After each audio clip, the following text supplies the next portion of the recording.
మన కోసం ప్రే చేసే వాళ్ళు ఎవరో, మనతో ప్లే చేసే వాళ్ళు ఎవరో మనకు తెలియదు. వెనకుండి మన కోసం డబ్బు కోసం మన దగ్గర నటించే వాళ్ళు ఉంటారు.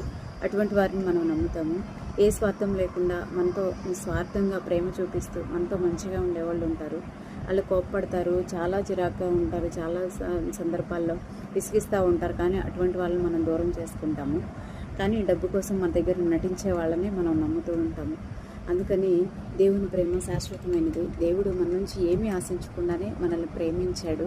ఆయన యొక్క శాశ్వతమైన ప్రేమ మన ఎడల ఉంది కాబట్టే నిజంగా మనం బ్రతుకున్న మనం ఆయన్ని ప్రేమించామని కాదు, కానీ ఆయనే మనల్ని ప్రేమించాడు. ప్రేమ గురించి